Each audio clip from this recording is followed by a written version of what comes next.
Well, we're here, Gifty. Good morning. I hope you had a great weekend. Good morning. I've had a great working weekend, and I'm very excited that it's a new month.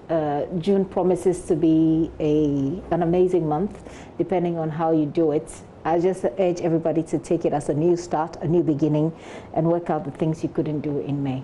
Great. I love your new hair. Thank you. It's amazing, isn't it? Yeah, you look good in the colors too. Well, we have to do the newspapers, and the president amazingly decided to go according to our predictions. This is the first time I've been a prophet. I think I can open a church. What do you think? Well, we can start somewhere. Well, Walker Ministries International. Won't be bad. Anyway. This is everybody's converting, so maybe I'll convert first. Let's see whether I can get some congregants. You will. Anything you start, you get people to follow you. Amen. That's one thing I've realized. Amen. And there'll be massive spraying of the mosques and the churches, etc., before the schools. And I know that Zoom Lion, its Vectopus partners have been doing a great number of work. I have to say good morning to Robert Coleman. You're the chief executive for Wembley Sports Construction Ghana Limited. They're watching us currently, and also say Dr. Siang Ejapong, the executive chair of the Jospon Group, doing amazing work during this period. Well, are you ready? It's another week of dedication. It's Fast, we've started. No, but this time I've started well. It's full of disinfection, fumigation, and all that. So, Charlie, you're kind of full. I'll start with the Daily Graphic newspaper. The Daily Graphic newspaper has a picture of the president. It says COVID-19 pandemic restrictions eased. Schools reopen for final year students. Abridged religious activities begin. I like the way they put it. Abridged reopen. Well, abridged religious activities begin. Borders remain closed. Limited political activities. So they essentially put the summary there for you if you get the Daily Graphic newspaper. And the story is by Kwame Asari-Boydu and Rosalind K. Amo. President Nana Akufo-Addo has announced the phased easing of COVID-19 restrictions beginning June 5, 2020 at his 10th update on Ghana's enhanced response to the coronavirus pandemic last night. It goes on and on with that particular story. Zoom Lion begins disinfection of mosques. That story is also on the Daily Graphic front page. COVID-19 updates the case, as you know, as according to President Akufo-Addo last night, 8,070 now, and 2,947 people have recovered. We have one more death, actually two more over the weekend. So right now, from Friday's 36 people have died. And the Volta Lake boat disaster, 6 more bodies retrieved. Actually, yesterday we did that story and we're told that 7 more bodies have actually been retrieved. But that story is on page 11. And EC's decision to compile new voters register laudable. That's according to Jacob Osei Yeboah. He was an independent candidate in the previous election. On the back page of the Daily Graphic, Alternative Livelihood Project makes positive impact. Well, that sounds like a good story by Timothy Nebe. It says the Alternative Livelihood Project, that's the ALP, that was introduced by the government to help stop illegal mining, is yielding positive results in the Denchembour district in the eastern region. They say out of over 10,000 youth who registered for the oil palm farming component of the ALP in the district last year, about 5,000 are currently actively participating in it, which is a good thing. But people have argued that when people have seen money, these kinds of monies don't really impress them. But hopefully we make something good out of this. And Yinem Kwabeng Road upgrade nears completion. It's also a story on the back page of the Ghanaian Times, of the Daily Graphic newspaper. The center spread has Zoom Lion, says Zoom Lion begins disinfection of mosques. Post COVID-19, your food will come from Wenchi. And that's a story written by Kojo Frimpong. He's also, I think he's looking to go into Parliament some point. Yeah, so that's what we have on the center spread of the Daily Graphic newspaper. Why don't you grab yourself a copy or download the app and take a look at the other stories. Well, after Daily Graphic, let me continue with the Ghanaian Times, as it were. Ghanaian Times has a story that says 500,000 smokers risk contracting COVID-19. That's a very interesting part of the COVID-19 story I haven't heard. As nation marks World No Tobacco Day, the FDA is making that warning, is putting in that warning that 500,000 smokers risk contracting COVID-19. Also comes with a picture of Zoom line disinfect Central Mosque in response to Chief Imam's appeal in Student Loan Trust Fund to disburse 32.3 million by end of 2019-2020 academic year. And the story is attributed, I beg your pardon, to Vincent Esifwa, who is the spokesperson, or if you like, the head of communications for the Ministry of Education. And this is a story that people have been complaining about a lot. I mean, most of the students have been asking for their student loan to be dispersed, so it sounds like a good deal. But the details will tell us when, how, and will people get their money. That story is on page 12. Take a look at the story in the Ghanaian Times newspaper. 16 women nabbed over fake currency printing distribution in Kumasi. Really? That story is on page 17. Very interesting story, I must say. We'll see if we can make some time to look at that story briefly. On the back page of the Ghanaian Times, what do we have? Yes, so the Ghanaian Times is also reporting the same figures that we had reported earlier, that 7 bodies retrieved from the Volta Lake accident. The Daily Graphic is reporting 6 more. I don't know how come that discrepancy came up. But then the Minerals Commission to provide free fertilizer for farmers in oil palm plantation, SK Buafo. And it looks like, comes with a picture that actually looks like the one in the Daily, on the back of the Daily Graphic newspaper that talks about the Alternative Livelihood Project making positive impact. Let me quickly end with what's on the center spread. 500,000 smokers risk contracting COVID-19. Let me see if I can read the first paragraph. It says that more than 500,000 people in the country estimated to smoke cigarettes on a daily basis, and other tobacco users are at a higher risk of contracting COVID-19 and succumbing to it. That's according to the Food and Drugs Authority. You want to, be armed with that information if you want to take that decision. Roland, you don't smoke, do you? I know you don't. Yeah. No. Yeah, I know you don't. I've tried it before, but I've taken a puff, but I'm not sure I smoke. A number of people have tried it before. So the Student Loan Trust Fund is also, the story is also here. It says that the Student Loan Trust Fund will, by end of this year, the academic year, which is 2019-2030, disburse that amount. It's expected that a further 35 million will be paid before the academic calendar ends, according to the PRO of the Education Ministry. Grab a copy of the paper. Take a look at what it says. There's 17-member steering committee to coordinate Beyond Return projects inaugurated. Okay, so what sort of Beyond? So the Ministry of Tourism, Arts and Culture has inaugurated a 17-member steering committee to coordinate the Beyond the Return, a decade of African Renaissance 2020-2030 project. So they're all here in their masks in that photo. And Akachi Chief presents PPE to Akachi North Health Directorate. Get a copy of the Ghanaian Times newspaper. So 2 gone down. Roland, you want to go with all right, so let me go a couple before you go for your last one. Yes, please. And I have the Daily Guide newspaper, and it has on the front page a number of interesting stories. We do have Men's Gold Payboy Saga, #1 cash gang arrested. It has an attached picture of Nana Pia Mensah, aka #1. Very interesting as it is. It's been in the news for a couple of years now. We also do have Obinim for court today. Jesus Christ are watching you. New voters register. NDC position absurd. EC fires and ignore warmongers. Freddie Blade is chair for the MPP. Speaking about Freddie Blade, he is on this afternoon on the election brief, our election headquarters program. Kumsin. Exactly, with Araba Kumsin.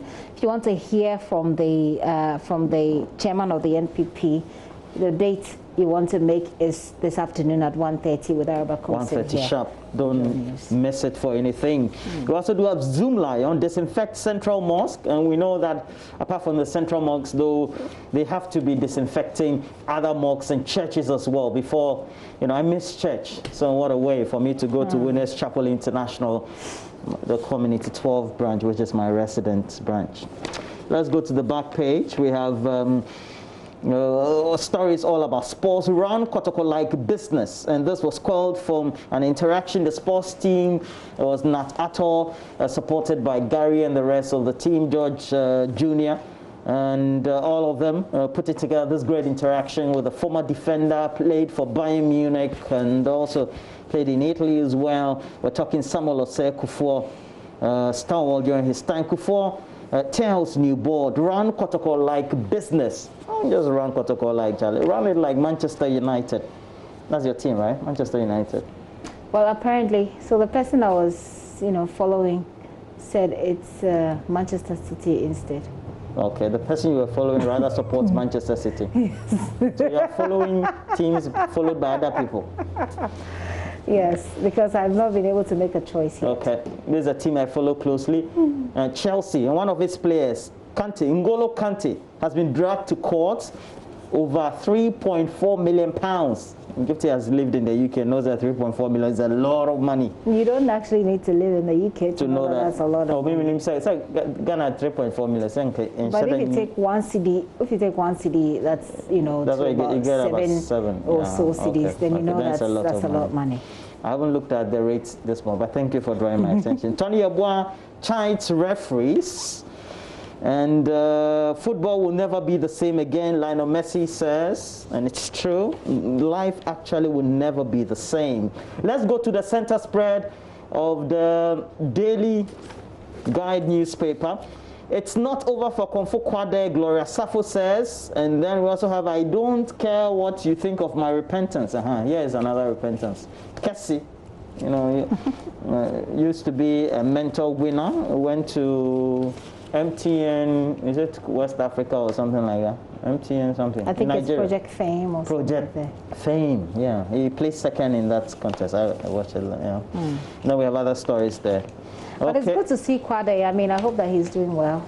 The story says that believes all hope is not lost. It means that the hope is, so Gloria Safo, the actress, is motivating us to not lose hope in him. She seeks how she can help the musician from his current predicament. Okay. I'm actually very touched by that story. You are? Yeah. I really like the guy. He was a big hit during his time, I have to predict. But let me just do the last one, and then we'll go on. Okay. We have the Daily Dispatch newspaper. How COVID-19 exposed Ghana's living standard. 16.5 million persons do not have toilets at home. It's serious. But you see, that's a shameful. That's a very shameful thing for us as a country. Yes. And we should all. Is there a home in the UK that doesn't have toilet? I don't think so. No, I don't think so. In fact, there are the toilets that you find at the train stations or the ones that you find. I mean, and I went to the US and we were just traveling. We had a road trip. It was a very long journey. We just, there was just a place that looked like a hotel. It's just a rest stop, and it was really decent. And I think we should be able to really get decent means there. what? I mean, it was really decent. It looked. Beautiful. Yeah, seriously, I don't know. I don't know. We should bow our heads down in shame.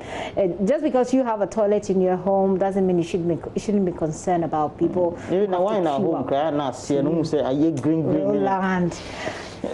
Read articles by ex-President John Mahama on pages 5 and 9. Daily Dispatch says, Mr. Freddie Blay, that's the second article you also have to read. Mr. Freddie Blay, national chairman of the MPP, also has articles on pages 5, 6, and 9. Meanwhile, as we're getting ready for registration, you need to get yourself acquainted with the numbers, statistics, etc. And so the Daily Dispatch is bringing to us this great education. Age and sex breakdown of the 15.7 million registered voters in all the 10 regions. That was before now. We had 10. In 2016, please. Go and read them. Know the numbers so you do the permutation. For those of us who like working out lotto, so we can do the extrapolations. And the back page said new voters register. EC target 60 million. It's on the back page of the Daily Dispatch newspaper. And it's there. 16 million Ghanaians. Meanwhile, the EC is also exposing NDC over 10 p.m. invitation letter. It's all there. Dr. Bosman Asare is the source for all these stories. All right. Okay. Let me continue. You have two more. With the Daily Statesman. The Daily Statesman comes with pictures of Samuel Uku, Professor Boche. Professor Boche's story says, Professor Boche snaps Mahama running mate offer. Page 2. I'll take a quick look at it and see what the story there is actually. And don't allow power to corrupt you with arrogance. Uku to politicians, also on page 2. Places of worship reopen Friday. That's the big story. The banner headline there on the Daily Statesman. The story is also on page 2. And then at the back, on the back page, it's called Sports. Manchester City's Riyad Mahrez robbed at home. Too bad. An Argentine striker secures permanent switch from Inter Milan to PSG. I want to quickly go through the center spread and look at the story. It says Ghana raked in 3.3 billion via year of return. That's according to the tourism minister, Barbara Otin-Jesse. It says that the arts and culture, she's saying that the year of return initiative raked in 3.3 billion into Ghana's economy. According to her, the average expenditure per tourist was 2,391, and it was spent on accommodation. She goes on and on and on with it. So take a look and read that story. One Household, One Garden initiative launched to boost food security. But the story on page 2, that had to do with Professor Boche snubbing Mahama running mate offer. Says, with no hope of winning the 2020 presidential election, sources within the opposition NDC says John Mahama has been hell-bent on picking a person frayed with age as his running mate. I think it'll be an interesting read. You want to take a look at that one. And let me end with the Finder newspaper. Roland, it looks to me as though the Finder newspaper printed much earlier in the day yesterday because they don't seem to have the president's update. It says 113 new infections, 301 recoveries, but actually the figures have also changed, right, after President Akufo-Addo's. Over 8,000 now. Exactly. So the infection rates, new ones have increased. Yeah, so Finder seems to have printed much earlier. Then the completion date of infectious disease facility shifted to June 30. Well, we had the contractors tell us that it was going to be finished, within the time frame. It looks like that time has changed. And ICOM's takeover at Tema Port today. UK aid back zipline drone facilitates Ghana's COVID-19 fight. Back page adverts. Finally, take a look at the center spread. That looks to me like also has completion date. Tallow Oil says 58 workers test positive for COVID-19 offshore Ghana. Access Bank holds virtual AGM for shareholders. ICOM's takeover Tema at port today. UK back a zipline. That story is there. Ghana Chamber of Telecommunications donates to Lepers Aid Committee. So that's it for the Finder newspaper. Roland. Yeah, we have to look at myjoyonline.com. As we ready it, there's something that's circulating on some of the platforms. So for the Muslim services, that's the mosques, they were going to have for Muslim service one imam, one Adnan caller, 98 worshippers, making up 100. For normal church services, we're ready for myjoyonline.com. There will be one pastor, 4 associate pastors, 10 ushers, 7 instrumentalists, 30 members of the choir. Women's fellowship will have 30 members, men's fellowship 18 members, youth fellowship 15, and first-time visitors 2. And you know that these days in our church, they said you should all get up. Sorry, no. That's not what they say. What can I say? You don't go to any of the charismatic. Bethel Methodist Church is not the ideal way by which we have to measure. Excuse me? More Orthodox. You're international, more international. I don't want to have this debate right now. Okay. myjoyonline.com. What does it say? Okay. So churches and mosques to reopen from June 5 with only 100 congregants at a time. And Roland was giving you what the breakdown would look like. You know, the singers, and I sing in church. So I'm looking at the singers, the instrumentalists, and all of that. Well, we have a playback of President Akufo-Addo's address there as well. You can click on it, take a look. Ghana to evacuate stranded citizens abroad, but borders remain closed. I'm wondering why it comes with a picture of Sarkodie. Eyaka Quintio. All right, churches, mosques can open for a maximum of 1 hour per service. And later on in the studio, we'll be talking about how the Christian Council envisages this will be exactly fold out. And then Ablakwa unfold, I wanted to say, sorry. Ablakwa Lord's green light for evacuation of Ghanaians stranded abroad. Those are all stories at myjoyonline.com for you. Take a look at that website. And Gifty, I wanted us to talk about, we don't have the time, so we'll push it to the discussion about how you keep wrapping me up. So yeah, I'm wondering how we're going to cope. So we have this conversation with the Muslims, and the Sheikh himself, Arimi Yao, will be here, and then we're going to have the head of the Christian Council also going to be here as well, and so we'll have some great conversation. We'll also talk to a biologist as well. We'll get their perspective on this new directive, and then we'll also talk to a public health expert as well, find out what they think the implications for this is, and what this are, and what we need to do whilst we settle, with this virus. Roland. Yeah, we're taking a break. When we come back, we have sports for you right here on the show.